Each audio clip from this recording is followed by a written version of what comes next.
Hey everyone, welcome back to the channel. It's Deep Purple Day today, and we're going to do a review and reaction video of Deep Purple Burn 1974 live at the California Jam. This is when Deep Purple changed quite dramatically, and we got rid of Ian Gillan and Roger Glover. Glenn Hughes came in on bass and backing vocals, and the unknown David Coverdale came in and basically became the behemoth that he is today. It's an interesting one because the guitar playing is just as good as the drumming just as good as the singing is just as good as the keyboard player, and so on and so forth. There's not really much to differentiate all of them as to being the best virtuoso in this, and I think this is what makes this specific song and this specific live version so good. You can, if you turn around and say that this is Ian Paice's track, then it's Ian Paice's track. If you turn around and say it's Blackmore's track, it's Blackmore's track. It really is that good. So I thought what we'd do is the reaction videos, and let's kick off and yeah, let's see where we get to.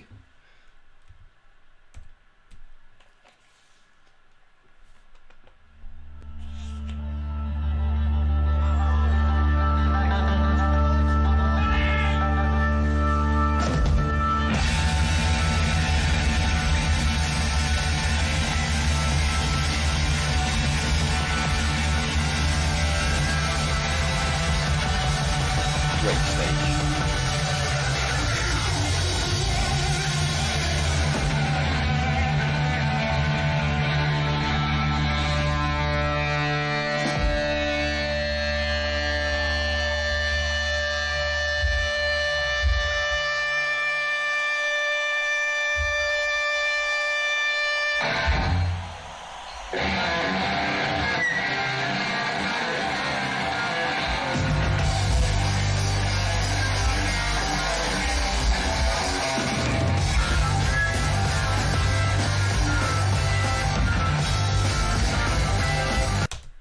What a way to start off a song. What a riff.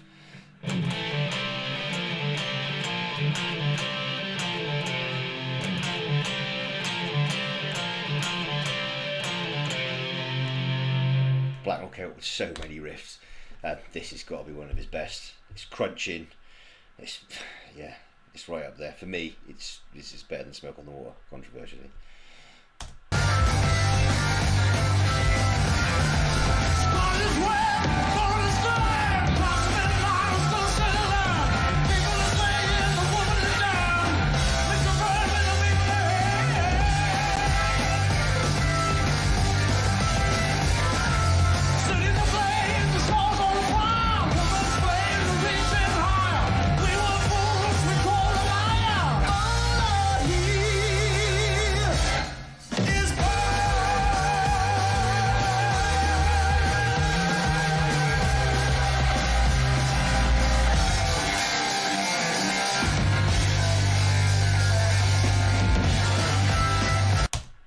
This is one of Coverdale's first live performances with Deep Purple, and you'd expect him to be nervous, but he's just roaring like a lion.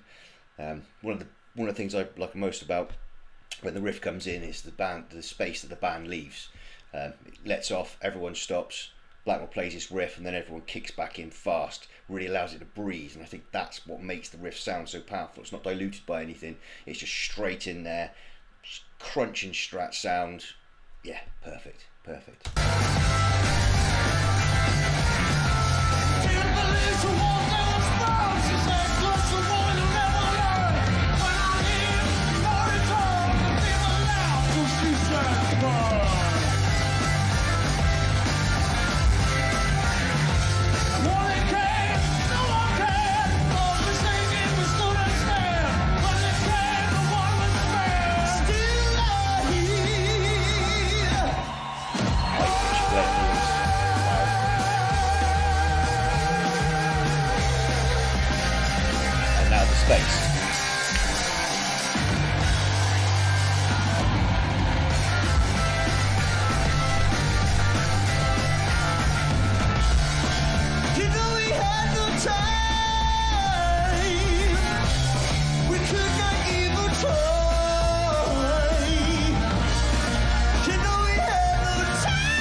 That's one of the beauties of Deep Purple. This sounds very dissimilar to the album track. The guitar solo there, if you try and learn the guitar solo that me and a friend of mine have been doing, it's nothing like this. He just improvises every time. Every time he plays Burn is different, and not one time has it ever sounded like the album track. Same with Ian Pace on the drums. The fills are just, it's like I mean, this is pretty much a 5-minute drum solo. And he allows space, so he's not overplaying, but when he's playing, he's kind of setting his mark. And there's a lot of drummers around at this time, Bonham and Baker and things like that. And for me, Ian Pace set himself apart with it more so of his technical ability and his snare work. John Lord as well, just tearing up the keyboards. Wow.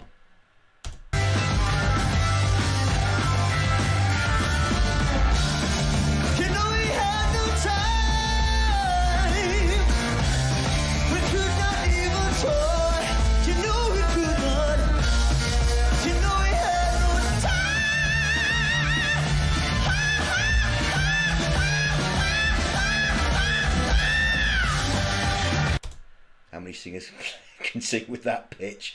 The beauty is you've got Glenn Hughes and David Coverdale, two completely different styles of singers, and they complement each other so well.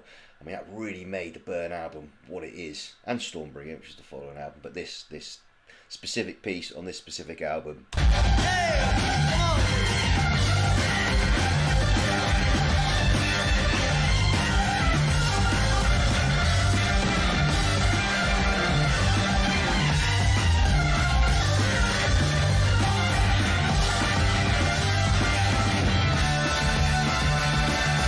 Done by Blackmore.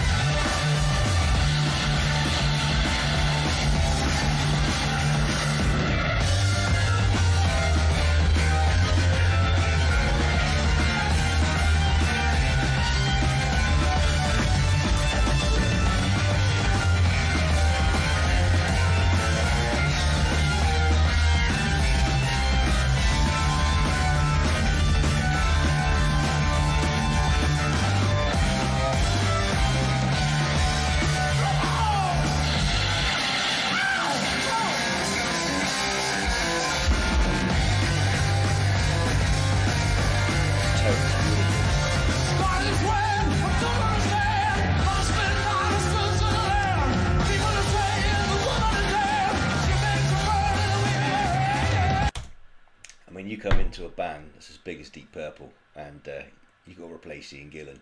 You've got to bring something to the table, and he didn't just bring something to the table. He created his own table, completely different style, very deep, very throaty, very bluesy, and just he doesn't sound right when he sings the Gillan stuff, but when he sings his own stuff that he wrote in Purple with Blackmore and everything, it's almost another band, but yeah.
And there you have it. Deep Purple Burn, live at the California Jam, 1974. Yeah, wow. That's very special to me because, Deep Purple have always been my favourite band.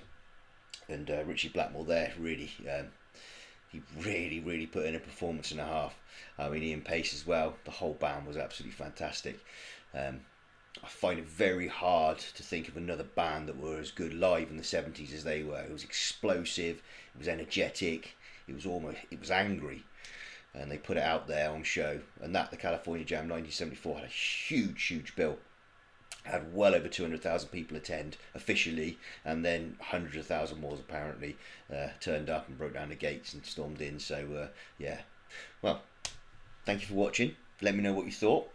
Put anything down in the comment section you'd like to talk about. If you want to talk about the California Jam, anything else you'd like me to see react to, we're going to be doing one reaction a week, so put it in there. If it's rock, let's do it. And hope you enjoyed the new video. Like and subscribe if you did, and I'll see you soon.